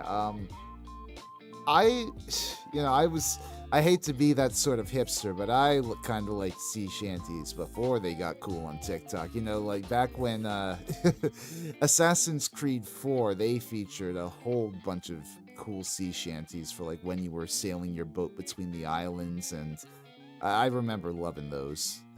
Yeah, I don't know what the opposite of hipster is, but that's me because I was not aware that sea shanties were a thing at all until the Wellerman phenomenon. Oh yeah, yeah. Crazy though. I mean, gotta love something that resonates through the centuries like that. What are kind of going back to metal though? What are your thoughts on? Do you have any thoughts on Gojira as a French woman? I have no idea who that is. No, you've never heard of No. Gojira? I think No. they recent. I mean, I get they're a bit more of I guess extreme growly sort of bands, but they actually recently played at the opening In the ceremony Olympics, for right? for the French Olympics, and that was a phenomenal performance. Like there was pyro, there were like all these actors. It was a phenomenal show. I love this. It's part of why I love metal so much is they have such a great handle on their stage theatrics. I'm not someone who's sensitive. When I listen to music, it's sound only. Like ballet, that's why ballet was such a changing experience for me because it was the first time I was experiencing visuals. So all the stage theatrics and that kind of stuff, I'm completely impervious to. So Gojira, if you're saying they have a lot of growling and screamo, that might not quite be my thing, because death metal, thrash metal, that kind of thing is too metal for me. I If mean, that makes that's sense. fair. That is fair. But I'll check out the Olympic performance. Yeah. I remember as a French woman, the naked people. There was like this big controversy about naked people. That was overblown. And I couldn't care less. And people were like, well, there's naked people at the Olympics. Yeah. And it was a big topic in France for a while. And that stuff is just, another But not so much like outrage in another the name. actual performance, the actual music. Nobody cared about that. It was all about the Exactly, naked yeah. people. It was all the aesthetics, man. It was just, man, I do all these like the main thing I do on my channel is like music history deep dives, like going into like the history of like not just like bands but like specific genres and what have you. And like a repeated thing that's come up in like my research is like all the sort of moral panic that was over rock and roll and metal and all that stuff in the 80s. Like it's the same shit that's going on now, just under a different name. Oh, you believe Discord's having issues. Can you hear me? Am I coming through? Check 1 2. Where's how's my uh-oh. Give me 1 second. Hello, check 1 2 1 2. Can you hear me? Uh-oh, this isn't good. I am sorry, ladies and gentlemen. It seems like Sidonia's Discord is not functioning too well right now. Stefan. Hello, check 1 2 1 2. Check 1 2 1 2. Check.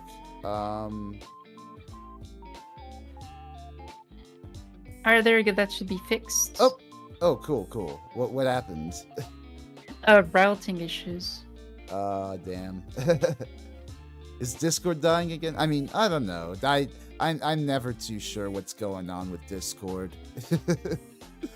Yeah, Discord is a bit finicky, especially with the routing.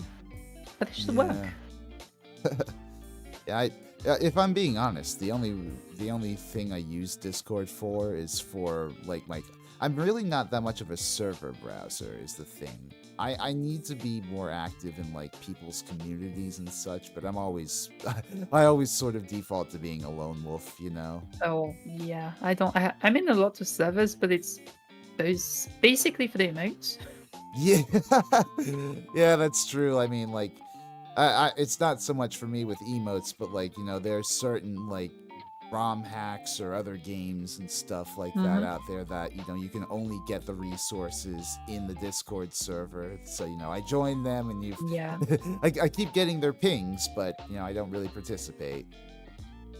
How much of my answer about Gajira did you hear? Uh no, I heard it pretty fine. I think you got in most of your points up until things started getting funky. Because I didn't hear. I think I disconnected after that.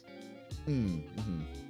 Yeah, I think it was fine. I don't know. It's interesting though, like the sort of, I guess, French metal scene, that because like there was, I mean, from my research that I've done, there wasn't really a lot of metal that emerged in France until like after, like, well, in the late 80s, compared to like other places in like the anglophone parts of the world, like Britain and the US. Like, I don't know. I don't know what happened there, but I guess punk just spoke to the French more. Unfortunately, this is not something that I can give you much information about because I'm really not following pop music. Like the latest That's fine. artists that I like in French are like Michel Sardou and that kind of person who were popular like from the 60s to the 90s, and then anything after that, I'm like, nah, That's not fine. interested. All I really know about French popular music is Daft Punk and Phoenix. I don't even know the second one. That's Oh how yeah. behind I am when it comes to pop music. I Phoenix know are it's a pretty. cliche classical musician who doesn't like pop music, but I like pop music, just not French pop. That's fair. Phoenix are a pretty fun band, but look, they had an album like, geez, almost like 15 years back at this point. I think it was called 1901, I think the album was, and it was just banger after banger after banger, and they still put out some good music after that, but like it was just that one big album was a phenomenal moment in like indie sort of pop rock music. Damn, I might have to check that out then. Yeah, yeah. Can't relate on my around 80 servers. Half of them VTuber servers of people I made fan art for. Oh yeah. VTuber servers. I have a lot of friends who have their own Discord servers, and I'd like to join and maybe chat with them in their communities, but again, that would just sort of be another community that I'll leave there on the side and never because I don't know. I don't really have it ingrained in me as a habit to check Discord. I only check Discord for private messages. Mm-hmm. Yeah, yeah, no, Other than that's that, no. yeah. uh, let's see here.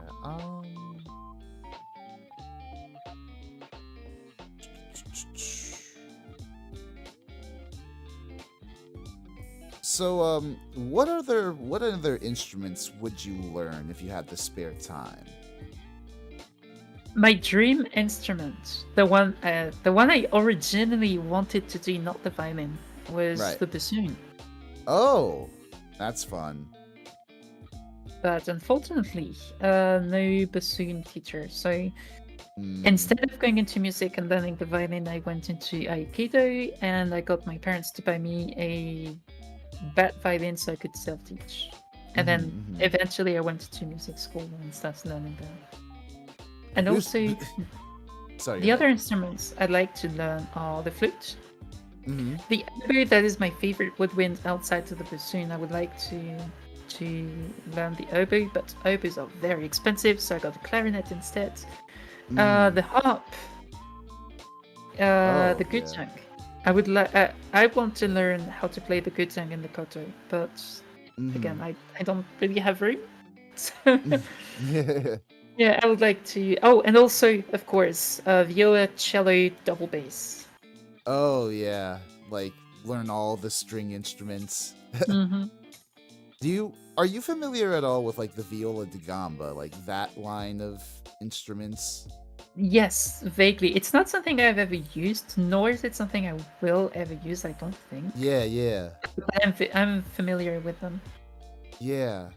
No, I'm only asking because I what was it? I was in like in college this one ensemble where it was like Renaissance sort of chamber music essentially, and they had like a whole sort of string section of viol players. They had a few like Baroque recorders, and then it was me and a bunch of other kids like in the back like singing sort of madrigals and whatnot, and it was lit.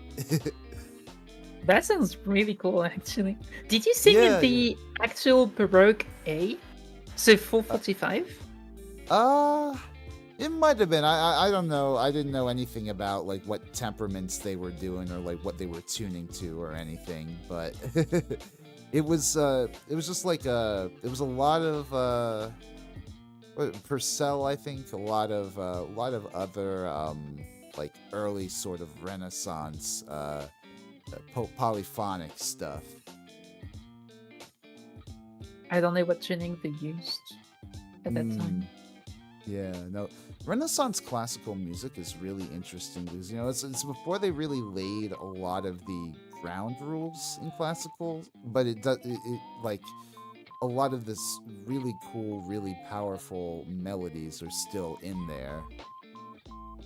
Yeah, the early music was really interesting because it started as monk choirs, right? And then you have this Mm, whole writing system, and then eventually developed into instruments, and then the writing system we have today, and then people starting figuring out music theory, counterpoint, all that kind of stuff. yeah, Music history is really interesting. yeah. I No, mean, I keep that saying was that, but that was my favorite subject in like I majored in music in college. That was my favorite subject. Like, yeah, in my major, I think I was. I forget if I was a history or a performance concentration in my major, but like I loved doing history. I think I went. That was part of why I went to Vienna, was to finish up like I guess some music history stuff, and it was just like such a cool. I like analyzing cultural objects in the context in which they were made. I mean, a lot of people like to talk about death of the author and like sort of keeping like all the context out of it in terms of deriving like your own meaning from a work, and that's all well and good, but I just think there's something so rich about knowing like what the composer intended by like what he mm, wrote. I think the context is crucially important in any form of art. Mm-hmm. Like there was there was a class I took in Vienna where it was like an entire like history course. Well, it was an entire course basically looking at this one Gustav Mahler symphony. I mean, we looked at a bunch of other like Gustav Mahler pieces, but it was like a class on Mahler, like looking at his life through the lens of like what he wrote in his third symphony. And it's just like this really incredible sort of philosophical underpinning behind it. Yeah, the one that really got me into that kind of thinking is the Leningrad Symphony and that movement that Yeah, yeah, represents the crowd being shut down by the military. And yeah, it was such a powerful moment. Especially my favorite part is when you have these drums that start playing, right? yeah. And they And were you have these literally panic violins. they were literally playing that shit in the face of the Nazis. That is ballsy. It's so incredible. Mm-hmm. Uh, school band switched from clarinet to bass clarinet because. Buana. Oh yeah, gonna fly now. Fantastic, fantastic orchestral theme.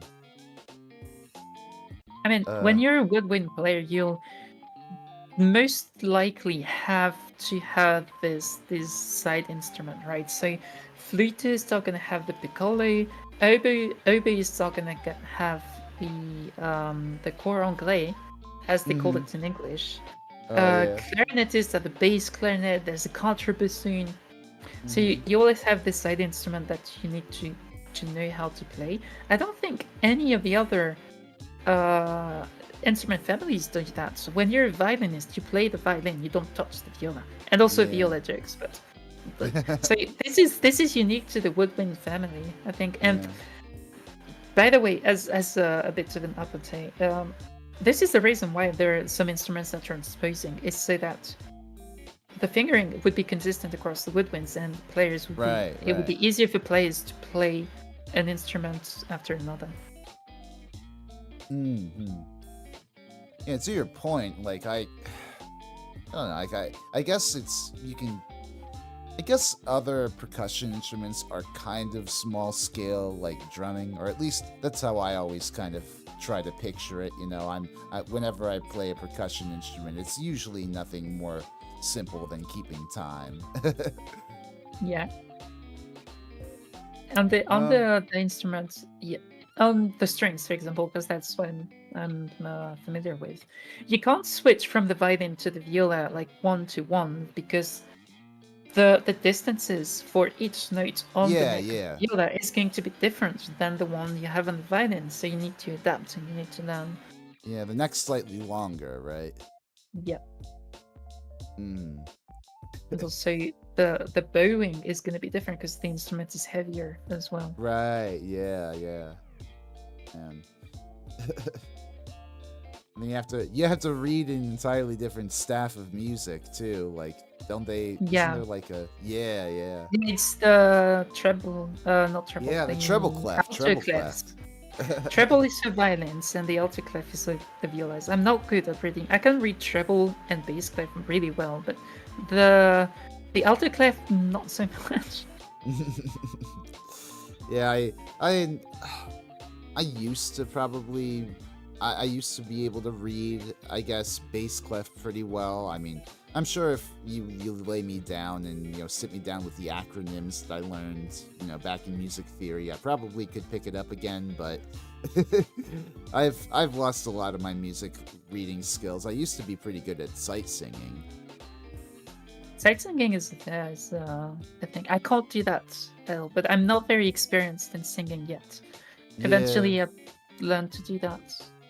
But yeah, it's Mm, the thing about sight reading is that it is an incredibly difficult skill to learn, because the moment you've read something, you can't sight read it again. hmm. Yeah. Uh, let's see. I have a trick for reading the treble clef, is that when you have the standard treble clef with the middle line being the middle C, you just mentally you move that up one, either line to between line or between line to line, and then you read Mm, that as if that were on treble clef, and mm-hmm. that makes you read it more easily. But you still have to do the mental exercise, and it's taxing. I see. Yeah, yeah. Uh, let's see. I think I'm getting pretty close to the end of my questions here. There's one other that I've been wondering, recently with, the chaos going on around the world. I've kind of been wondering what sort of music do you like to turn to in times of stress? How do you like to cope with music emotionally? Generally, I'll gravitate towards the music that I like the most. So, regardless of the kind of music it is, or the kind of message or emotion, it's just Mm-hmm. about the comfort Mm-hmm. of listening to this piece that speaks to me and that I like.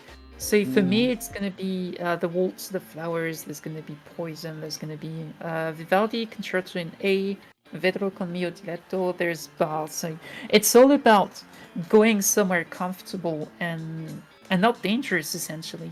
Right. So not so much catharsis, but like sort of something comforting to Safety. you. Yeah. Mm. It's That not makes about sense.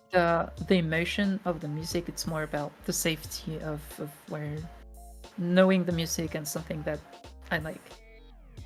Yeah, yeah.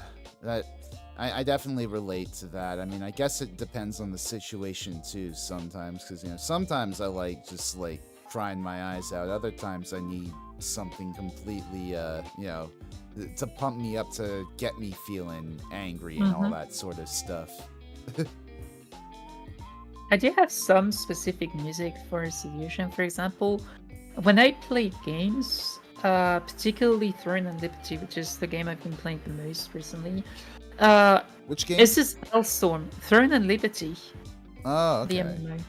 It's just Hellstorm all the way. Like when I play League, it's Hellstorm. Throne and Liberty, it's Hellstorm.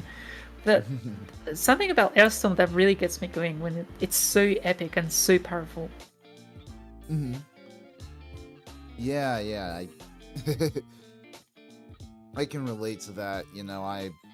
One of my favorite bands, obligatory every stream that I I tend to mention them. King Gizzard and the Lizard Wizard have tended to be, a band that I like to listen to in my downtime, as they're sort of my comfort band in a sense. Hmm. They're really cool. Like if you're super into like, I guess, progressive influence in your music, like very they know how to improvise a lot pretty well too. So it's a very very jam heavy, very groove heavy psychedelic rock. Okay, I've never heard of psychedelic rock. I'm intrigued. You've never heard of psychedelic rock? That's No.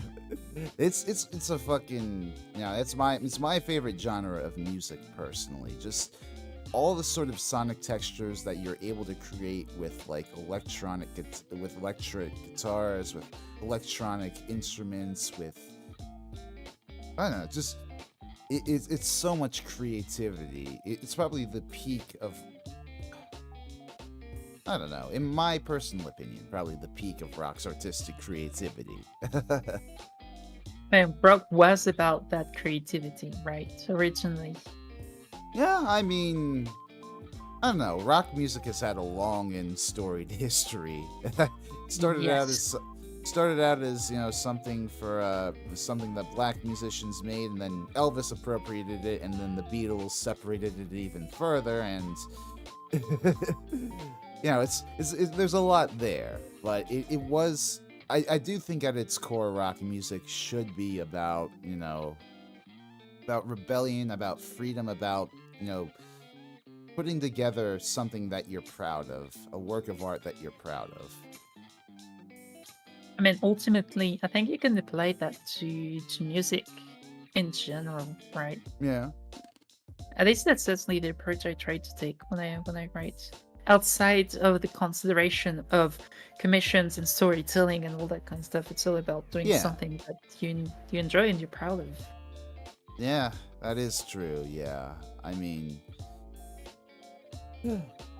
I I'd love to get back into, composing classically. I just whenever I, think of pulling up a program like MuseScore or whatever, just seeing those stabs of music, and what I'd have to put on them, it's the feeling's overwhelming in a sense. I mean, you have a complete composing nerd, so I'm always available if you want advice or Mm. direction or a slap in the face to get started. I appreciate it. It's somebody said it in chat earlier, but it's it's amazing to me like how many people in the VTubing community seem to have some sort of love for classical music or education in classical music. I know that was a surprise, and I'm really, really hoping that I'll be able to expand that to people who like VTubers in general. Will Mm, eventually get interested because there's so much in common among VTubers with classical yeah. music, and I'm here trying to talk about classical music, to educate people about classical music, to write some Mhm. as well, and so hopefully one day I can reach like all these people and make them curious about that side of so many VTubers that actually none of them talk about too much. Yeah, I mean, how do you have to wonder like how why how so many of us are like kick-ass BGM composers, right? Yeah, it's kind uh of interesting. There's like different schools of VTubers. You have like all the art VTubers, then there's mhm. the singers, and then there's also such a massive community of composer or classical musician VTubers. And that Yeah. was a big surprise to me. I'm the long form content occasionally posts a cover here or there type of VTuber. I'm the kind of VTubers who has like all the plans and none of the actions. Yeah, it's like I mean, it's hard for me. Like, this is probably the most consistent thing I do on my channel is like talk with other music themed VTubers because I also, like I said, I have my deep dives, but they take like a long time to get out. Oh god, I know that. I'm still working on that poison video that I mentioned earlier. That's been in the making Yeah. for months. Well, to be fair, I did have a bit of a forced break because of the illness, but it Hmm. takes a lot of time to record and make these sets and edit these videos. But it's Yeah. so worth it. Even we're in the Hmm. middle and you're just looking at it the first 10 minutes and you're like, wow, this is so cool. I can't wait to finish. And then you find out you still have like 3 times that to do. But it's fun. It's really fun. Yeah. That's cool that you're doing like a long form sort of content thing. I'd be curious to check it out when you're done with it. Yeah, I can link you. I have several long form and short form content coming actually. So there's going to be analysis of existing music. So the first one is going to be Poison, but I'm also going to write one for the Waltz of the Flowers for some View Peng Chan's Hmm. music. Then the other long form is going to be me explaining my process and thoughts for writing some of my pieces. That's what I explained earlier, right? With the Right planning on. Yeah, and yeah. how to transcribe words musically. And then I want to make a short form that's going to go hand in hand with the other ones about music theory, so that people who watch the videos and they find that they don't understand the term that I use, they can just refer to these quick 1 to 2 minute videos without having to watch a 17-hour essay about the note C, right? As you see so much on YouTube. So quick short form Yeah. videos to really give the basics of some aspects of music theory, so counterpoint, dissonances, chords, all that kind of stuff to That's supplement good. the long form videos that I do so that people can really understand everything. Yeah, no, that's really good. It's always cool to see like music educators on YouTube like really really putting their knowledge to good use. But again, Uh, I need to finish the poison video first, and then I'll do all that. But I mean, I love just helping people and educating people, and since I'm so excited about music theory and music in general, I might as well just mix the two and educate people about music specifically. yeah, there you go. It's we always need more educators out there, willing to well, how to And also, say. there's Go ahead. uh, the added bonus of, at least for some of the videos, where I'm a classical composer, I'm a Hmm. classical musician, Yeah. but I'm looking at pop music. Like Hasbin Hotel is Poison is from Hasbin Hotel. That's a musical. Right. That's modern music, and so I have this view of this completely different point of view on that. I think that could be interesting. Oh yeah. No, it's classical theory, classical composition is definitely still, part of our modern cultural framework. It'll be cool to see how you check that out. Uh, yeah, though. Looks like I'm just about out of questions here. Do you have anything else you want to talk about today? No, not that I can think of. We've covered the pretty wide range of topics, actually. Yeah, I try to be kind of thorough. Let's see. Okay, I have just Rick? one request then. Oh yeah, sure. I was talking about the Shimmering Waltz earlier and the oboe line. I'm gonna give you a link. Yeah. Can you play that? You have my permission. YouTube, fuck off with your copyright shit. I gave my permission straight up, so have no fear. Hopefully. Oh, sure. let me just adjust something here because I gotta probably download it. No, it's on YouTube. It should be you should be able to just play it outright. Oh, okay. Hopefully, I don't deafen everybody here.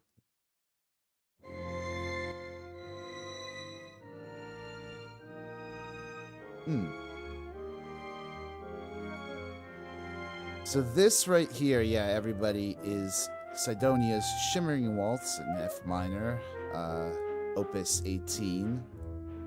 I'm gonna drop this in the chat right here. So if you want to check out Sidonia's music at all, I definitely encourage it.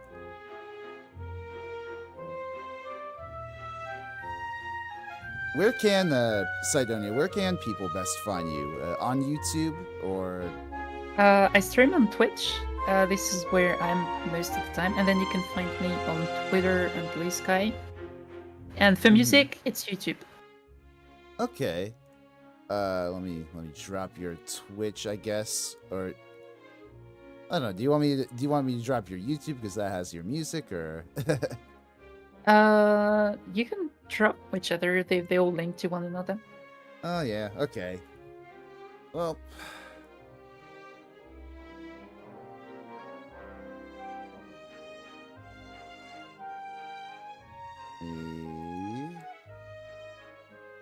Yeah, everybody go check Sidonia out. It's been a fun time today. I always love, talking with classically trained musicians because they, they seem to have a really, developed, matured perspective on music. Because of all the training and the hours of scales. I mean, yeah. I mean, there is all of that. You suffer, but it's for the art. But yeah, thank you so much, Sidonia. It's been a pleasure having you. Everybody else, I'm not sure. Let me check. See here. How long is this? It's playing out for another minute or so. I don't know. Do you have anything else you want to talk about in the minute we have left? No, just enjoy the music. Thank you for inviting me. I was quite surprised. Honestly, I did not expect it. Yeah, no, I I always have a lot of fun doing these. I try to make my guests as comfy as possible. This always is. This is meant to be just like a casual connection with other like-minded VTubers. It was very fun. Says to check her out. I came for her side though. It's been nice being here. No, well, I appreciate it, Mitch. I'm glad you came through, and I hope you stick around for future music talks. Because I love getting together with other musically minded VTubers. I love getting their perspectives. I love just seeing what a rich tapestry of creatives we have in this community. The VTuber community is unbelievably talented. It's incredible how skilled all the people are in here. Mm-hmm. Yeah, I feel kind of out of place. Hey, I mean, we all have our talents. We all have our place, and I think that's just been like, oh.